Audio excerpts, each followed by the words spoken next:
Hey guys, how's it going? Robert Warshak here, and we're going to be covering the upcoming card balance changes. For the past couple weeks, or even almost since the expansion began, a lot of people were asking, hey Rob, what do you think? What cards are going to be changed? Why do you think they're going to be changed? There's some problematic, cards right now, like looking at Archivist, looking at Control Warrior, looking at Rogue, and they're just like, what do you think? What's going to happen? And I honestly didn't expect any card changes, to be honest. So seeing a balance update is actually really reassuring because it shows that they're still paying attention. And as we know, like, balance changes haven't really happened very quickly or very often in the past. So the fact that they're continuing this trend of saying, hey, every couple months we're taking a look at it, and this is what we found. So with that, let's get into what has changed. And I'm going to give my opinion and kind of the breakdown of it. So I don't want to ruin anything yet, but I keep scrolling down. So the first card we're going to take a look at is Evil Miscreant. So Evil Miscreant, they didn't change the mana cost. They didn't change the ability at all. All they did was change his health from 5 to 4.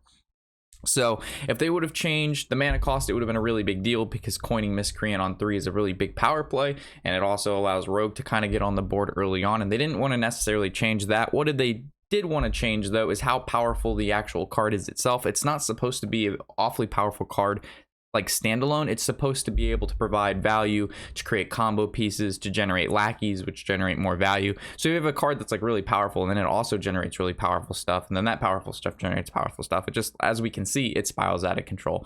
So the -1 HP on this is just to kind of make it a little bit more squishy in the early game, so other classes can actually deal with this. 4 HP, as we know, is a pretty soft spot when it goes for health points.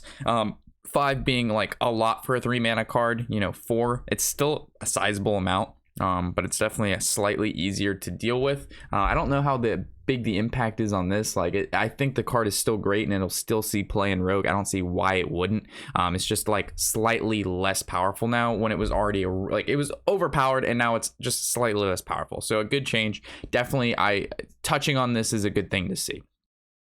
Moving to the next card that I'm super glad they touched is Raiding Party. So it was basically, as we know, originally at 3 mana, it is now 4 mana. A rogue could use prep. They could play Raiding Party on turn 1. They could play it on turn 3. They could play it whenever they wanted, and it basically costs 0 mana, and they drew 3 cards, which is insane. Rogue already has a lot of card draw and a lot of value generation, looking at Evil Miscreant, looking at Sprint, looking at Myra's Unstable Element. So the fact that they actually have to use at least 1 mana if they're going to prep the Raiding Party is pretty nice. It also delays, like turn 1 and 2, 3 they can just throw up on the board, and then turn 4 or 5 they can just like prep Raiding Party and then refill the hand and then throw up again. So it was just like, a lot of draw and for very low mana. So it being 4 now, I think, is pretty fair. If it goes to 5, that's obviously just like really not so good, but at 4, I think it's fair. Like 4 seems fair. 4 mana, you draw possibly 3 cards. If we look at like Arcane Intellect, that's a 3 mana draw 2, and this was a 3 mana draw 3.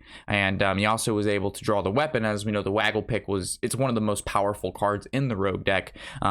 And it's definitely a card so many people are running weapon removal, just like seeing people run like 2 to 3 forms of weapon removal in their deck just to target that Waggle Pick, sometimes Warrior, but mainly Waggle Pick, is insane. So Raiding Party, this nerf is fine. Like, they're like, it's good. Like, it's no big deal. I mean, it is a big deal if you're playing Rogue, because now the card is like slightly worse, but I think it's fair now. You know what I mean? It's not, Rogue is no longer, I believe, tier S. It is now maybe possibly lower tier 1, which is fine. Prep, this is a card that's been around in the game for a very, very long time.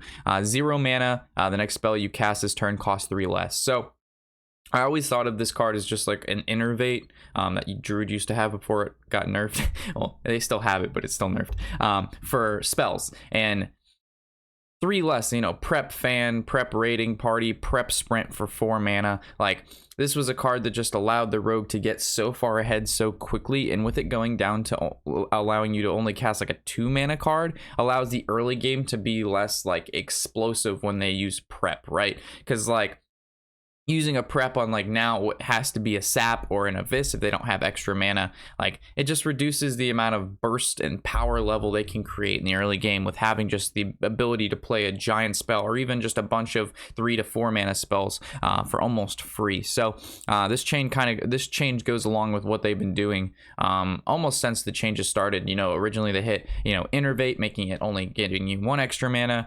They've made a few 0 mana cards, 1 and 2 mana. So definitely reducing the power level down of like 0 to 1 mana spells that have huge impact on the early game is something Blizzard has like been targeting for like over a year now. So seeing prep take a small hit like this is not surprising. Goes down by what? So if it goes from 3 to 2, that's a 33% like decrease in the card's value. Will it still see play? Probably. I don't see like. It's just a really solid card. It allows you to use your combo activators. It reduces the card cost. Rogue, like I said, already has a really good draw. It also reduces like Myra's capability because now you can't just Myra's for 2 mana. You actually have to pay 3 mana. Most of the Rogue spells are fairly small anyway. And if you're going to be using this card, you're probably going to be able to, like I said, prep out a spell. You just can't do it as early anymore that, that blows out your opponent. So solid card change. But the card change I'm actually the most excited for, believe it or not, is Archivist.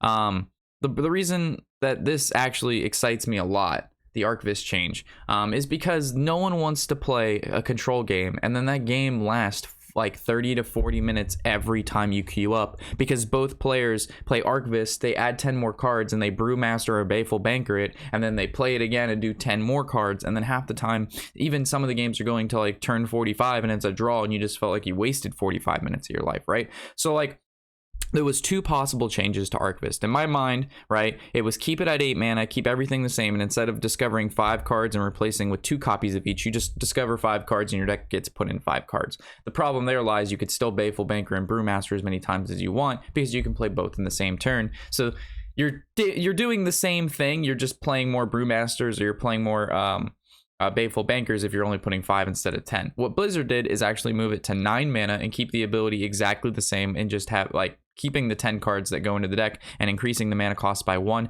allows it. So basically when you play the Archivist, you don't have enough mana to be able to play the Baleful Banker or the Brewmaster, return it to your hand and or deck. So this is definitely going to like you have a chance to kill the card if they happen to do run either of the return cards before they return it, which I think is really good. Like I watching this most recent Grandmasters, as cool as it is and as high caliber the players are, Warrior versus Warrior matchup is so incredibly, like, I love the matchups, but I'm beginning to like hate them just because of how long and tedious they are. Like literally nothing happens. There's like it comes down to whoever generated the best Archivist cards, and I don't think that's the way control mirrors should go, like, to be honest. So them targeting Archivist shows that they do not like the length of the games, and being able to Archivist multiple times in a match is not cool. In my opinion, they should have hit it for the 9 mana, and they also should have just had it put 5 extra cards in the deck instead of 10. Just do both. So the card is still, it does exactly what it does. It's just less powerful and the games get sped up still. You know what I mean? Like, what's the difference between 5 extra cards in the game and 10 extra cards other than the game's just going to end sooner? If both players are adding 5, the longevity of the game is still there. They're both generating cards, and they're, and the person who doesn't generate 5 versus the person who does, the person who doesn't is going to lose. So just changing it from 10 to 5, I think, would have also been fine because you're achieving the same thing. It's just, again, making the games faster and less tedious when playing the control versus control matchup. But besides that, that's it. I honestly thought they would have maybe touched on Leroy potentially. I think Leroy's been a problem card for a really long time now, and I just dislike it a lot. But it's seemingly survived the punch so many times. But they've nerfed like 3 rogue cards is insane to see. Like, and a balance change, only 4 cards and 3 of them are rogue and 1 of them's a neutral. I mean, this balance change isn't that big, but I think it's quite substantial, and it'll definitely decrease the power level of rogue overall, and it'll also make it so the control warrior games are slightly less tedious. The warrior deck wasn't touched. Like, changing Archivist to this doesn't change the power level of warrior at all. Warrior still does Dr. Boom things. All it did is make it so the game doesn't go on an extra 10 turns. So I think warrior is even going to be better now that rogue is lesser. So Maybe we'll see another deck that pops up that beats Warrior. Maybe Mechathune Warrior will see a rise. But, you know, I would have liked to see a slightly more balance card changes. Even making something better would have been cool. They've, like, almost never done that. So, like, making it so, like, cards that should see play that just aren't because they're just not on that cusp. I would love to see a couple changes like that. Like, balance changes should be, like, 5 to 10 cards at least, in my opinion. But with that, if you happen to want to add anything else or something that I've missed, feel free to leave that in the comment section below. I'm actually pretty interested to see what you guys have to say about these changes and what you think they should have done, or if what they've done is actually what you would have liked to see. So with that, thank you guys for watching. I'll catch you in the next episode. Of course, I'm Robert Warshak, and happy whatever the hell day it is.